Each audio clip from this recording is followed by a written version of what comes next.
그날 밤 호텔방에서 윤상우의 뜨거운 입술이 제 목덜미에 닿았을 때 48살의 제 몸은 전기에 감전된 것처럼 떨렸습니다. 20년간 죽어있던 여자로서의 욕망이 순식간에 되살아났죠.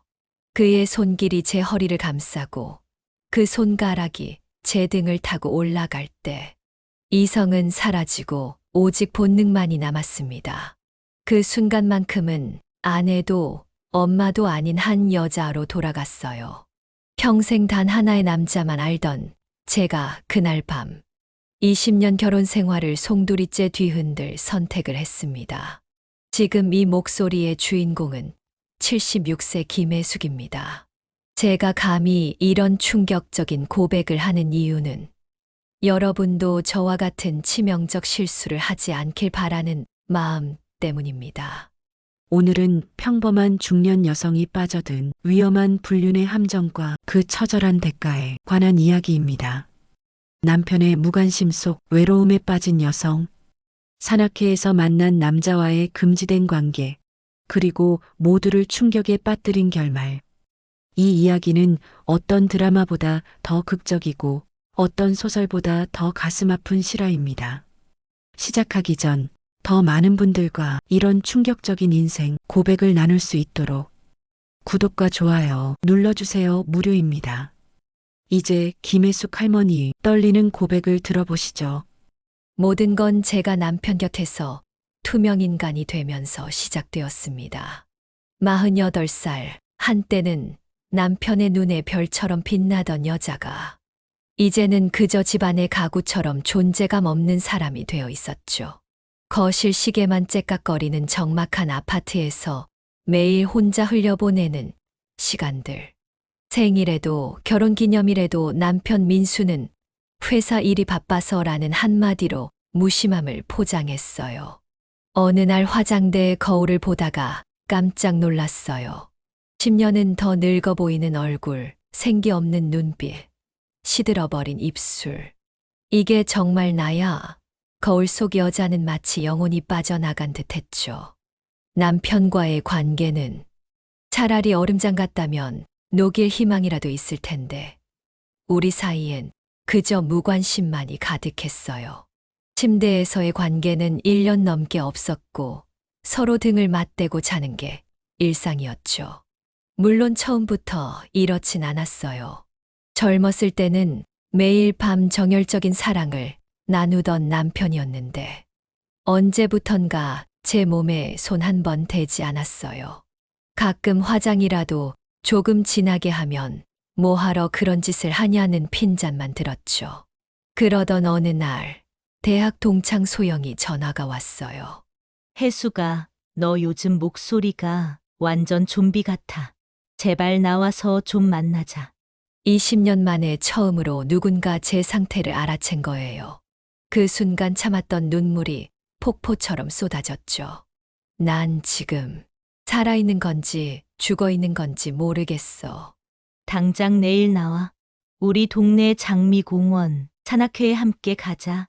젊은 사람들도 많고 특히 남자들이 친절하게 잘 챙겨줘. 그냥 집에서 시들어 죽기 전에 마지막으로 여자로서 한번 피어봐. 소영이의 마지막 말이 제 가슴을 쿵 하고 때렸어요.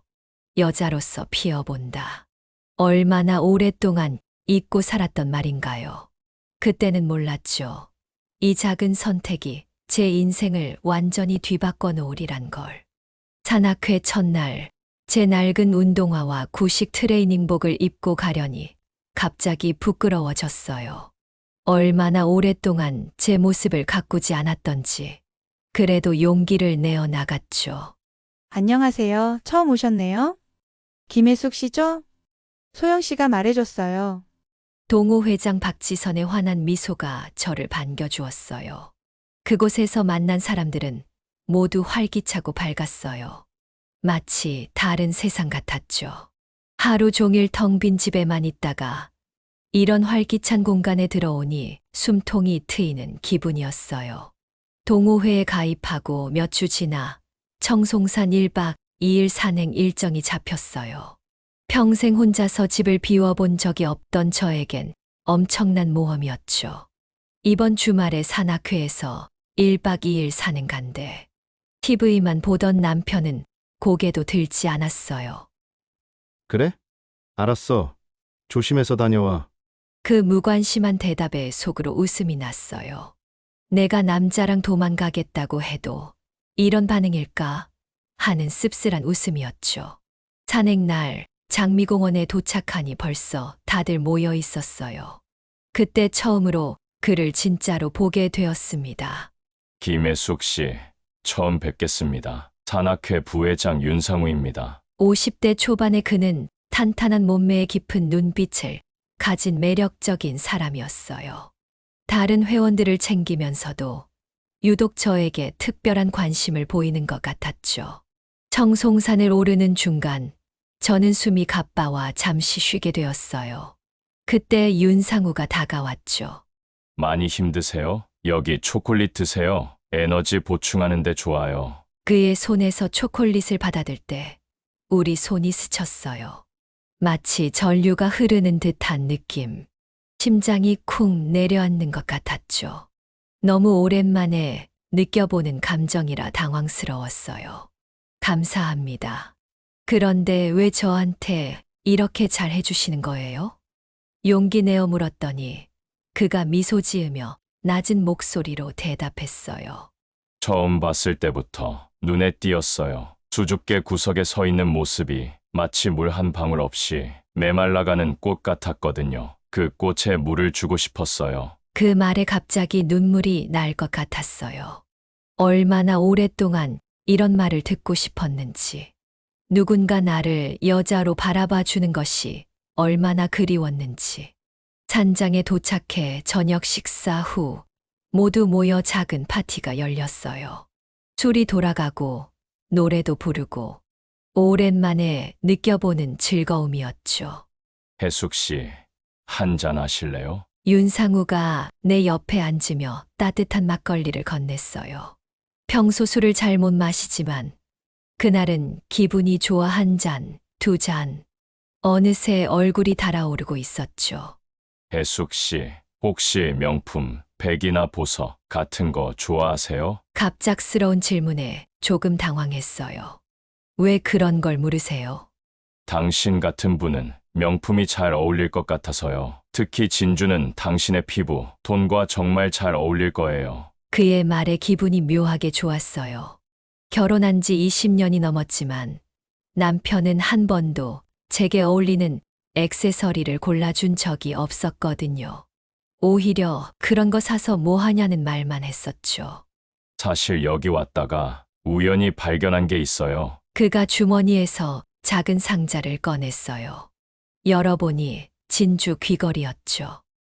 이건 받을 수 없어요.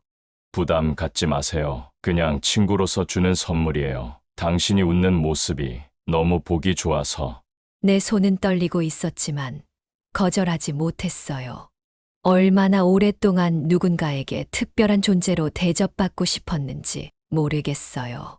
밤이 깊어지고 사람들이 하나둘 텐트로 돌아갔어요. 윤상우가 속삭였죠.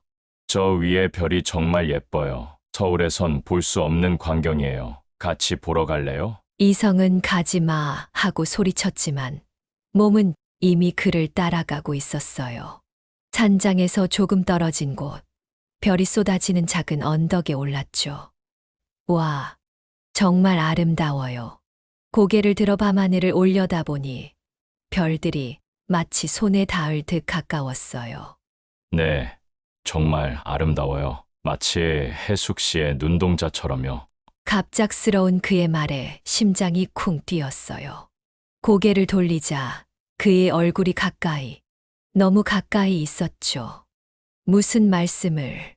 이상하게도 처음 혜숙 씨를 봤을 때부터 자꾸 신경이 쓰였어요. 회사에 다니는 젊은 여자들도 많은데 왜 48살의 당신에게 끌리는지 나도 이해가 안 돼요. 하지만 당신의 그 슬픈 눈동자를 보면 내 심장이 아파요. 이미 술기운이 돌았고 너무 오랫동안 누군가의 따뜻한 시선을 갈망해온 터라 그의 달콤한 말에 완전히 넘어가고 있었죠.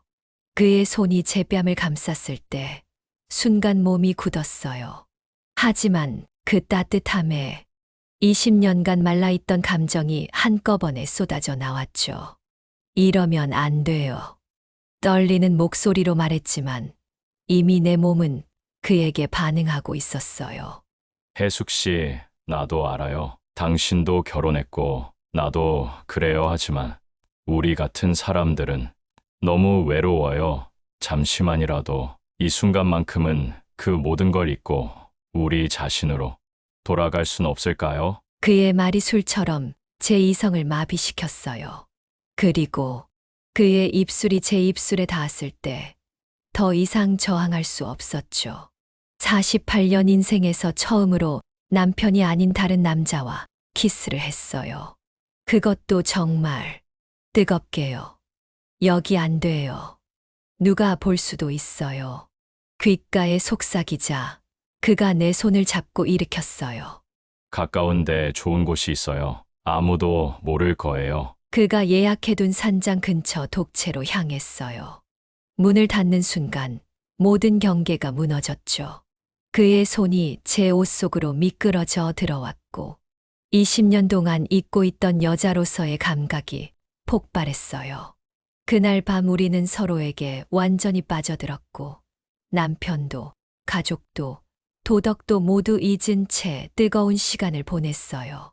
새벽녘 그의 팔에 안겨 눈을 떴을 때 현실감이 밀려왔어요. 내가 무슨 짓을 한 거지 하는 생각과 함께 죄책감이 몰려왔지만 동시에 너무 오랜만에 느껴본 만족감과 살아있다는 느낌도 강렬했어요. 후회해요. 그가 물었어요. 솔직히 대답할 수 없었죠. 후회하는 마음과 또 하고 싶다는 마음이 복잡하게 뒤엉켜 있었으니까요. 모르겠어요. 하지만 이건 오늘 밤뿐이어야 해요. 그가 미소 지으며 제 머리카락을 쓰다듬었어요. 당신이 원하는 대로 하지만 내 마음은 그렇지 않아요. 혜숙 씨를 다시 보고 싶어요. 그날 이후 제 인생은 두 개로 나뉘었어요. 낮에는 평범한 주부로, 밤에는 윤상우의 연인으로. 처음에는 일주일에 한 번 만났지만 곧 2번, 3번으로 늘어났죠. 당신은 정말 아름다워요. 혜숙 씨, 내가 내게 온 건 운명이야. 그의 달콤한 말들은 마약처럼 제 영혼을 취하게 했어요. 매번 만날 때마다 작은 선물도 챙겨왔죠. 남편은 10년간 제 생일 선물도 챙겨주지 않았는데 윤상우는 만날 때마다 향수, 스카프, 반지, 소소하지만 정성이 담긴 선물들을 주었어요. 어느 날 그가 제 귀에 속삭였어요. 혜숙 씨, 당신만을 위한 휴대폰을 하나 준비했어요. 작은 휴대폰을 건네며 말했죠. 이제 남편 몰래 우리가 언제든 연락할 수 있어요. 내 번호만 저장해놨으니까 잘 숨겨두세요. 그 말에 가슴이 철렁했어요. 이제 정말 불륜이라는 실체가 손에 잡히는 순간이었죠. 하지만 그 휴대폰을 돌려주지 않았어요. 그의 연락에 설레고 그를 만날 때 행복했으니까요. 윤상우의 섬세한 눈길은 제 변화도 놓치지 않았어요. 오늘은 머리가 달라졌네요. 훨씬 젊어 보여요. 마치 30대처럼 그 원피스 색깔 정말 당신과 잘 어울려요. 피부가 더 화사해 보여요. 그의 칭찬에 제 자존감은 하늘을 날았고 거울 속 제 모습도 달라지기 시작했어요. 화장도 다시 시작하고 옷도 새로 사고 남편 몰래 고급 속옷까지 구입했죠. 카드 청구서 금액이 늘어나도 남편은 눈치채지 못했어요. 하지만 죄책감도 함께 커져갔어요. 특히 집에 돌아와 남편과 마주할 때면 가슴이 찢어질 것 같았죠. 어느 날 저녁 남편이 문득 물었어요. 요즘 왜 이렇게 자주 외출하니? 그리고 옷도 많이 사고. 무슨 일 있어? 심장이 멎는 줄 알았어요. 그냥 동호회 활동하면서 사람들 만나니까 기분이 좋아진 것 같아. 그래? 내가 활기차 보여서 좋아. 오랜만에 여자 같아 보이네. 그 말에 눈물이 날 것 같았어요. 남편도 제 변화를 알아챘는데 그 이유가 다른 남자 때문이라면 이 배신감을 어떻게 감당할까요?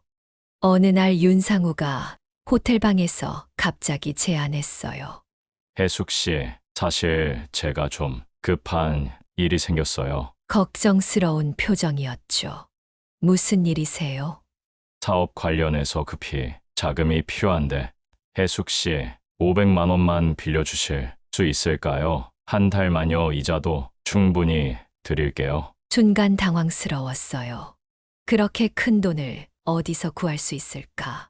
하지만 그동안 제게 보여준 그의 따뜻함과 사랑을 생각하니 거절할 수 없었죠.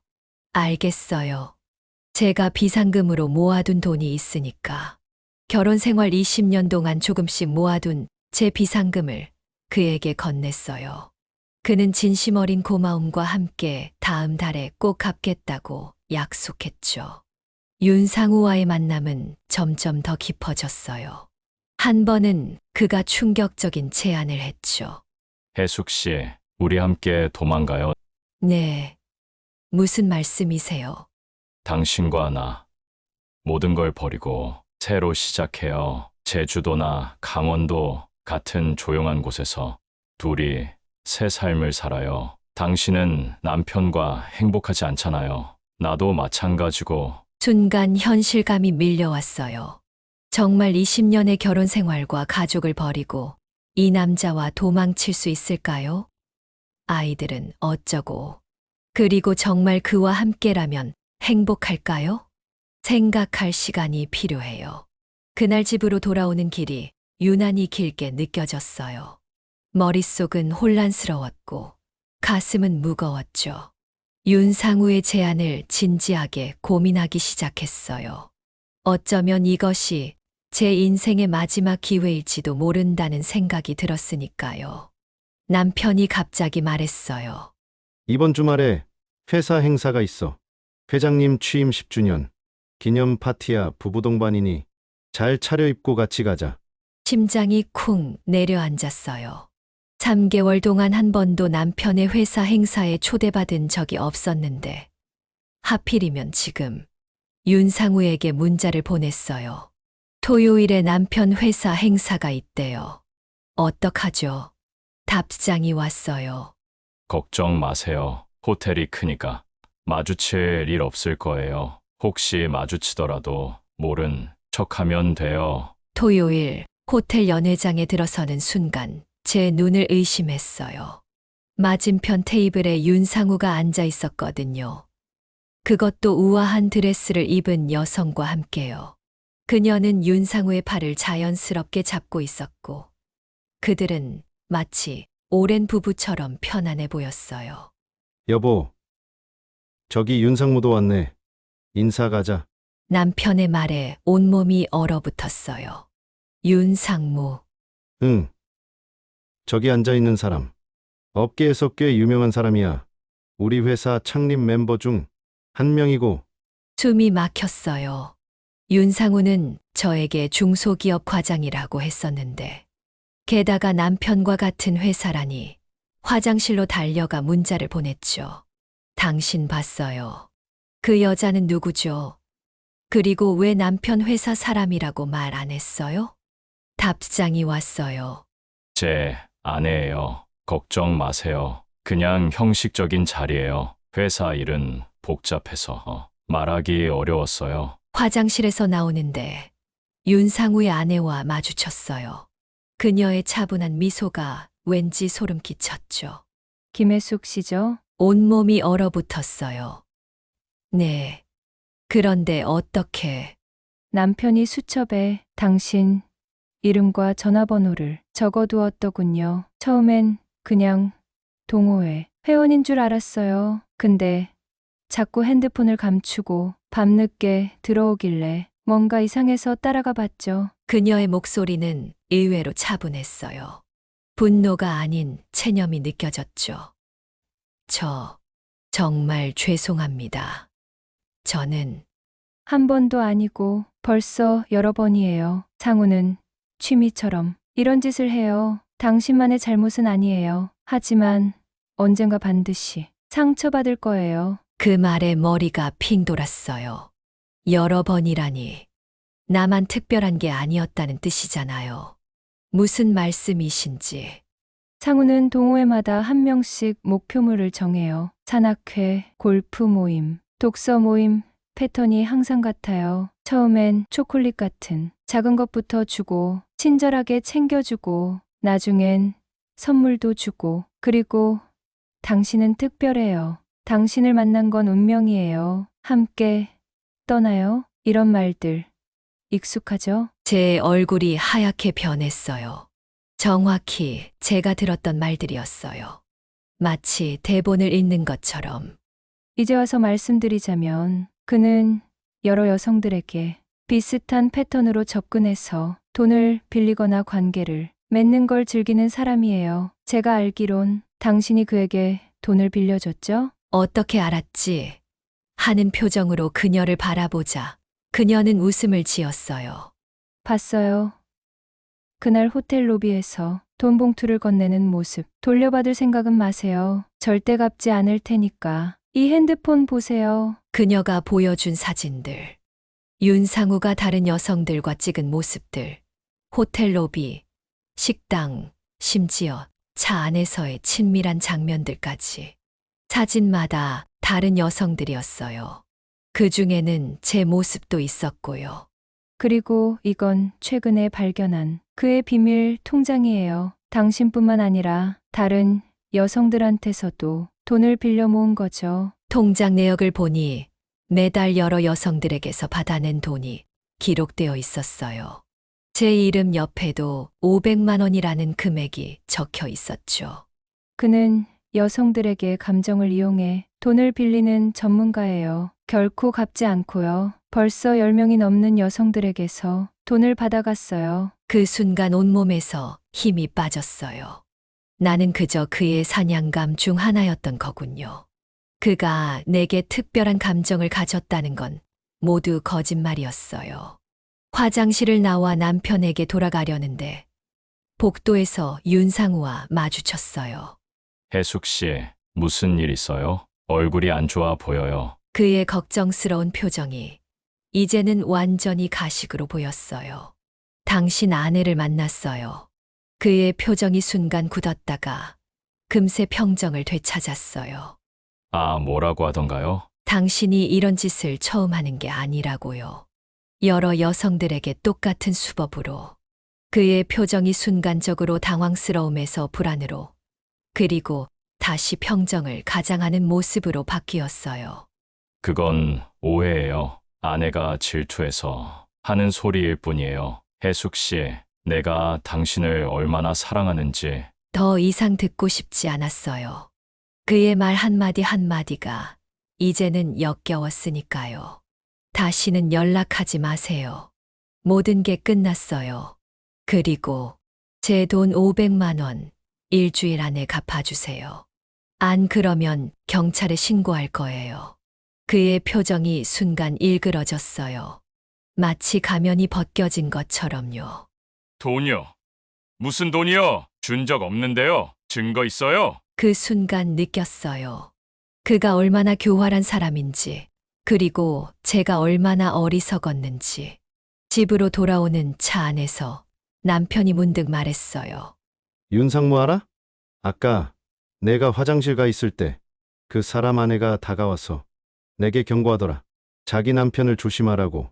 온몸에 피가 얼어붙었어요. 무슨 말을 했는데.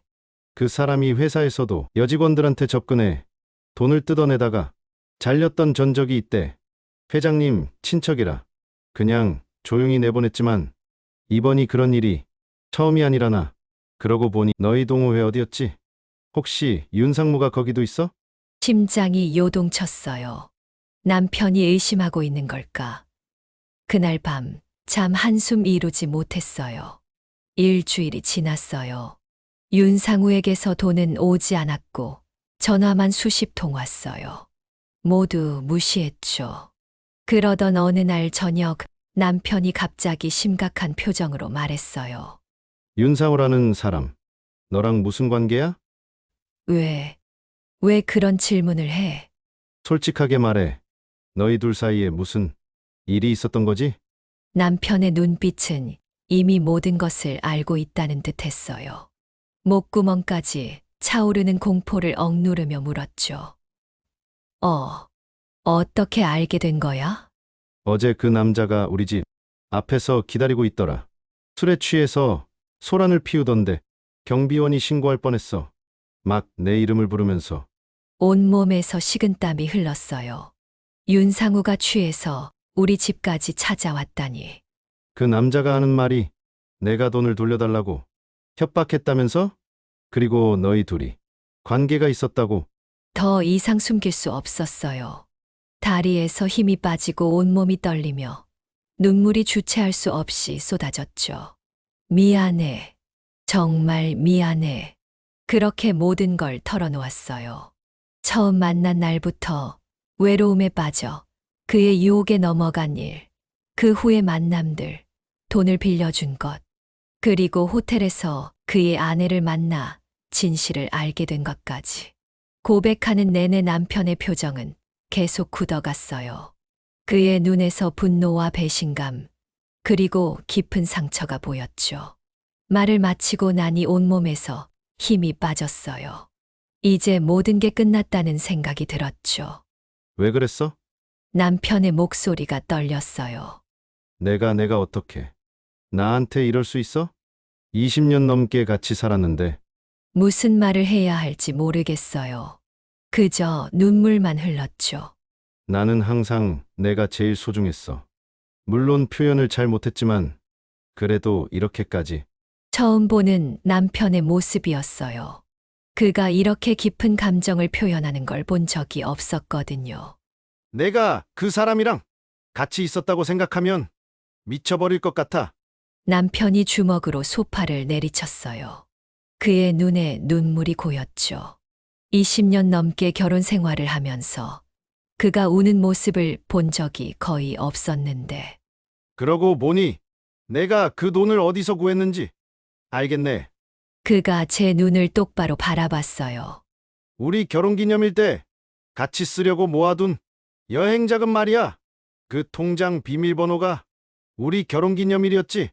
그 돈을 그 남자한테 줬어? 갑자기 모든 게 무너지는 느낌이었어요. 그 돈은 남편이 우리를 위해 몰래 모아둔 돈이었던 거예요. 그런데 저는 그 돈을 윤상우에게 줘버렸죠. 그제서야 남편이 얼마나 저를 소중히 여겼는지, 그리고 제가 얼마나 어리석었는지 깨달았어요. 알고 있었어. 남편의 짧은 한마디가 충격으로 다가왔어요. 뭐라고? 내가 변한 것부터 알았어. 처음엔 좋았어. 내가 활기를 찾은 것 같아서. 하지만 점점 더 이상해지더라. 늦게 들어오고 핸드폰을 자주 확인하고. 그래서 조금 의심했지. 그리고 윤상우의 아내가 찾아왔어. 모든 걸 말해줬어. 그녀가 여기 왔었다고? 응. 내가 나간 사이에 모든 걸 털어놓더라. 그럼 그가 이미 모든 걸 알면서도 제게 기회를 주고 있었던 거였군요. 왜 바로 말하지 않았을까요? 그런데 왜 아무 말도 안 했어? 남편의 눈에서 눈물이 흘렀어요. 내가 먼저 고백하길 기다렸어. 내가 정말 후회하고 있는지 아니면 단지 들켜서 미안한 건지 알고 싶었으니까. 그의 말에 가슴이 찢어지는 것 같았어요. 그동안 저는 남편을 투명인간 취급했는데 정작 그는 저를 얼마나 깊이 생각하고 있었는지. 미안해. 정말 미안해. 내가 어떻게 해야 할지. 남편은 천천히 일어섰어요. 지금은 혼자 있고 싶어. 생각할 시간이 필요해. 그가 집을 나가는 소리가 들렸어요. 문이 닫히는 소리와 함께 제 마음도 무너져 내렸죠. 혼자 남겨진 거실에서 저는 흐느끼며 밤을 새웠어요.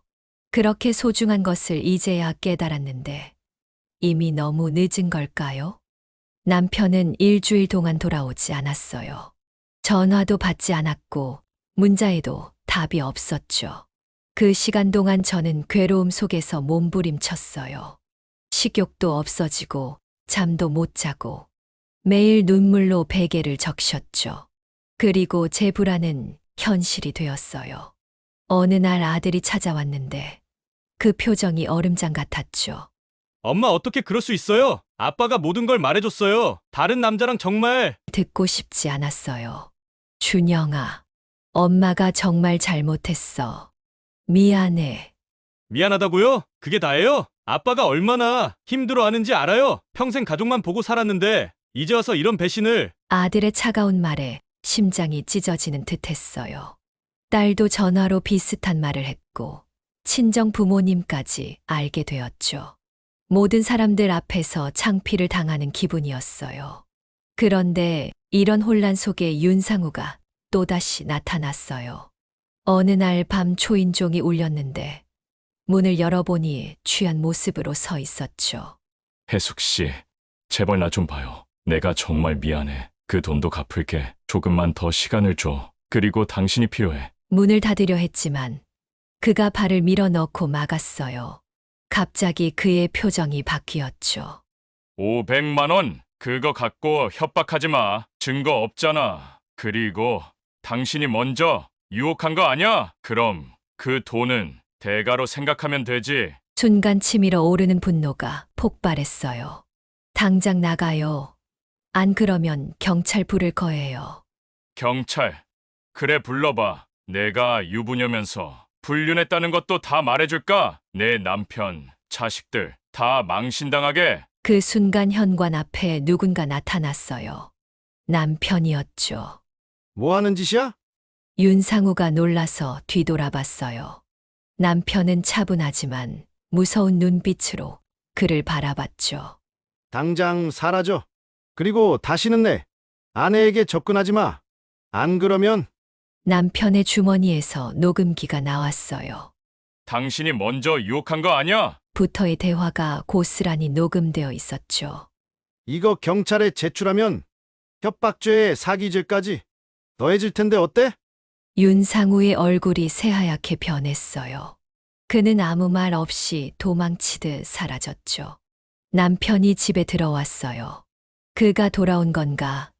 희망이 피어났지만 그의 말은 달랐어요. 짐 좀 가지러 왔어. 당분간 따로 지낼 거야. 얼어붙은 가슴으로 물었어요. 우리 이제 끝인 거야? 남편은 한참을 침묵하다 말했어요. 지금은 모르겠어. 너무 혼란스러워하지만 당장은 너를 보는 게 너무 고통스러워. 그날 이후로 또 한 달이 흘렀어요. 남편은 여전히 돌아오지 않았고 아이들도 저를 멀리했죠. 그동안 저는 상담사를 찾아 제 문제를 직면하기 시작했어요. 무엇이 저를 그런 위험한 관계로 이끌었는지, 어떻게 해야 진정한 회복을 할 수 있는지 배웠죠. 어느 저녁 초인종이 울렸어요. 문을 열자 남편이 서 있었죠. 들어와도 될까? 오랜만에 보는 남편의 모습이 낯설면서도 너무 반가웠어요. 그가 소파에 앉더니 깊은 한숨을 내쉬었죠. 많이 생각했어. 정말 많이. 침묵이 이어졌어요. 그가 다시 입을 열었죠. 내가 한 일은 정말 용서하기 힘들어. 배신감, 분노, 상처. 모든 감정이 뒤섞여서 어떻게 해야 할지 모르겠더라. 하지만 내 잘못도 있어. 너를 너무 당연하게 생각했고 내 마음을 알아주지 못했어. 그리고 그는 내 눈을 똑바로 바라보며 물었어요. 우리 다시 시작할 수 있을까? 처음부터 천천히? 눈물이 쏟아졌어요. 이 남자가 내게 다시 기회를 주다니. 내가 그럴 자격이 있을까 싶었죠. 정말 그래도 돼. 쉽지는 않을 거야. 서로 신뢰를 다시 쌓아야 하고 많은 노력이 필요할 거야. 하지만 그가 눈을 들어 저를 바라봤어요. 난 아직도 널 사랑해. 20년이 넘는 세월을 함께 살아온 사람을 그렇게 쉽게 지울 수 없더라. 눈물이 왈칵 쏟아졌어요. 이런 말을 들을 자격이 있을까 싶었죠. 나도 내 잘못을 인정해. 너를 너무 당연하게 생각했어. 내가 외로웠다는 걸, 여자로서 인정받고 싶어 했다는 걸 전혀 몰랐어. 아마 그래서 다른 남자에게 쉽게 마음이 갔겠지. 그의 이해심에 더 큰 죄책감이 밀려왔어요. 하지만 그렇다고 다른 남자를 만나도 되는 건 아니야. 그건 변명이 될 수 없어. 넌 날 배신했어. 혜수가. 고개를 숙였어요. 그의 말 한마디 한마디가 맞았으니까요. 그럼에도 우리 다시 시작할 수 있을까? 물론 쉽지 않을 거야. 신뢰를 다시 쌓는 건 오랜 시간이 필요하고. 믿을 수 없었어요. 남편이 다시 기회를 준다니. 정말, 그래도 돼. 아이들을 위해서라도 노력해보고 싶어. 그리고 솔직히 너 없는 한 달이 지옥 같았어. 그날부터 우리는 새로운 시작을 했어요. 부부 상담사를 찾아 매주 함께 상담을 받기 시작했죠. 상담사는 소통의 시간을 갖도록 권했어요. 매일 저녁 30분씩 오직 서로에게만 집중하는 시간을 가졌죠. 처음에는 어색했어요. 무슨 말을 해야 할지 막막했죠. 하지만 조금씩, 정말 조금씩 대화가 자연스러워졌어요. 실은 내가 나를 여자로 보지 않는 것 같아서 너무 외로웠어요. 마치 투명 인간이 된 것 같았어요. 나는 그저 생계를 위해 일해야 한다는 생각뿐이었어. 내 감정을 무시한 게 미안해. 사실 나도 외로웠어. 내가 점점 멀어지는 것 같았으니까. 이런 대화를 통해 서로를 더 깊이 이해하기 시작했어요. 남편도 변했어요. 더 일찍 퇴근하려 노력했고, 주말에는 함께 시간을 보내려 했죠. 그리고 오랜만에 저에게 선물도 사주었어요. 비싼 것이 아니라 작은 손수건이었지만 그 의미가 얼마나 크게 다가왔는지 몰라요. 하지만 여전히 큰 문제가 남아 있었어요. 바로 아이들이었죠. 한 달이 지나도록 아이들은 저를 용서하지 않았어요. 특히 딸 수진이는 전화조차 받지 않았죠. 어느 날 남편이 제안했어요. 가족 모임을 가져볼까? 추석이 다가오는데 다 같이 이야기하는 시간을 가지면 어떨까? 떨리는 마음으로 아이들에게 연락했어요. 처음에는 거부감을 보였지만 아버지의 설득에 마지못해 추석에 함께 모이기로 했죠. 추석날 온 가족이 모였을 때 긴장감이 감돌았어요. 딸 수진이는 차갑게 인사만 했고 아들 준영이는 어색하게 웃기만 했죠. 식사를 하면서 남편이 먼저 입을 열었어요. 너희 엄마와 나는 많은 대화를 나눴어. 우리 둘 다 실수했고 그걸 인정하고 용서하기로 했어. 너희도 시간이 걸리겠지만 언젠가 이해해 주길 바란다. 수진이가 갑자기 눈물을 흘리기 시작했어요. 어떻게 그럴 수 있어요? 아빠는 왜 용서한 거예요? 남편이 딸의 손을 잡았어요. 수진아, 사랑은 완벽한 사람을 찾는 게 아니라 서로의 불완전함을 받아들이는 거야. 엄마는 큰 실수를 했지만 그것만으로 20년의 사랑과 헌신이 무의미해지진 않아. 그 말에 수진이가 더 크게 울기 시작했어요. 난 그냥 우리 가족이 망가진 게 슬퍼요. 엄마가 다른 남자랑. 그때 소식이 들려왔어요. 경찰 조사가 진행 중이던 윤상우가 자살했다는 거였죠. 여러 사기 혐의가 드러나면서 벼랑 끝에 몰린 그가 극단적인 선택을 한 겁니다. 뉴스에 그의 얼굴이 나왔을 때 가슴이 철렁 내려앉았어요. 비록 그가 저를 속이고 이용했지만 한 사람의 죽음이라니, 그것도 제가 신고한 일이 계기가 되었다는 사실이. 더 충격적인 건 다음 날이었어요. 윤상우의 아내가 찾아온 거예요. 김혜숙 씨, 이것 좀 봐요. 그녀가 내민 건 윤상우의 유서였어요. 거기엔 믿을 수 없는 내용이 적혀 있었죠. 혜숙 씨에게 정말 미안해요. 당신만은 진심이었어요. 다른 여자들은 단지 돈을 위한 것이었지만 당신은 달랐어요. 처음으로 진짜 사랑을 느꼈는데 결국 당신도 날 떠나버렸어요. 읽다 보니 눈물이 흘렀어요. 그가 정말 저를 사랑했다니. 그럼 모든 건 오해였던 걸까요? 믿지 마세요. 윤상우의 아내가 차갑게 말했어요. 이건 그의 마지막 연기예요. 당신만 그런 말 들은 게 아니에요. 다른 여자들에게도 똑같은 유서를 남겼어요. 단어 하나 틀리지 않게요. 그러면서 그녀가 보여준 건 똑같은 내용의 다른 유서들이었어요. 단지 이름만 바뀌어 있었죠. 제 마음이 또다시 찢어졌어요. 죽는 순간까지도 거짓말을 한 거예요. 그는 정신과 치료를 받고 있었어요. 자기의 성 인격장애와 병적, 거짓말쟁이였죠. 당신은 그저 그의 병적인 게임의 피해자일 뿐이에요. 윤상우의 아내는 더 충격적인 이야기를 들려주었어요. 그는 지난 10년간 20명이 넘는 여성들을 비슷한 방식으로 유혹했고, 그들에게서 돈을 빌리거나 심리적으로 조종했다고 해요. 일부 여성들은 그로 인해 가정이 파괴되기도 했답니다.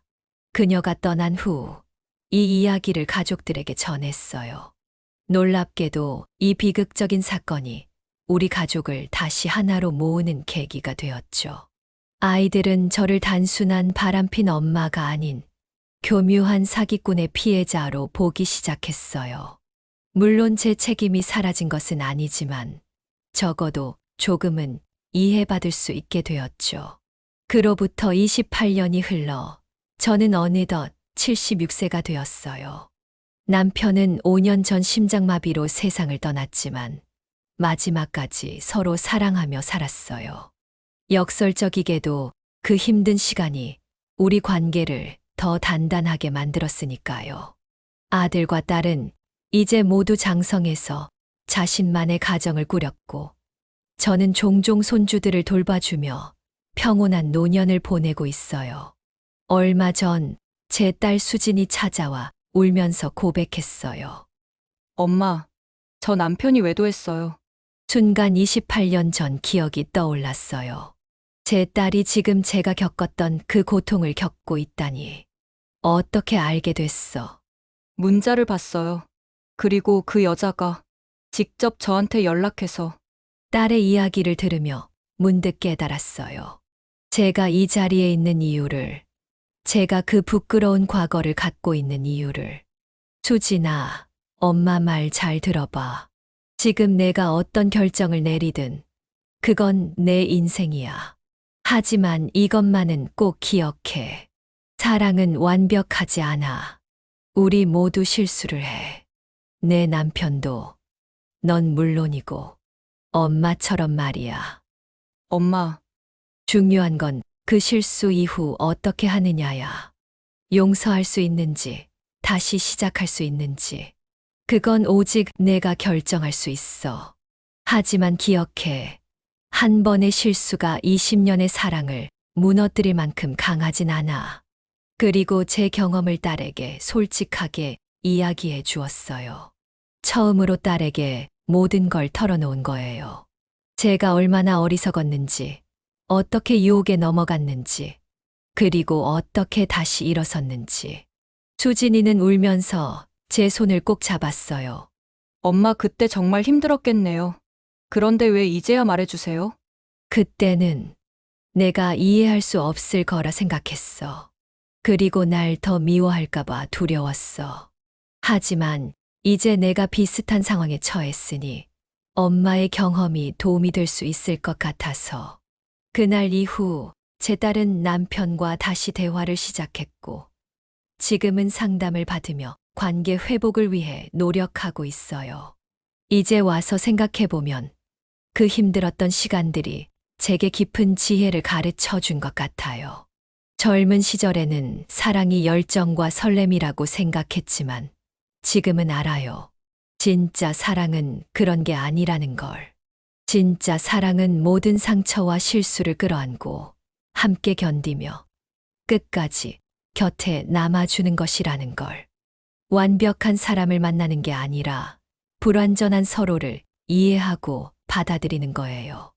여러분의 곁에 있는 사람의 소중함을 잊지 마세요. 때로는 너무 가까이 있어서 그 사람의 가치를 잊기도 하죠. 그리고 혹시 저처럼 위험한 유혹에 흔들리고 계신다면 잠시 멈추고 생각해 보세요. 잠깐의 달콤함 뒤에 얼마나 쓰디쓴 대가가 기다리는지를. 그리고 만약 이미 실수를 했다면 너무 자책하지 마세요. 우리는 모두 불완전한 존재니까요. 중요한 건 그 실수를 인정하고 용서를 구하고 다시 시작할 용기를 갖는 거예요. 이것이 76살 김혜숙이 전하는 잃어버렸다가 다시 찾은 사랑에 관한 이야기였습니다. 여러분의 인생에도 언제나 진실된 사랑과 용서가 함께하길 바랍니다. 감사합니다. 이 충격적인 실화가 마음에 드셨다면 채널 구독과 좋아요 눌러주세요. 감사합니다.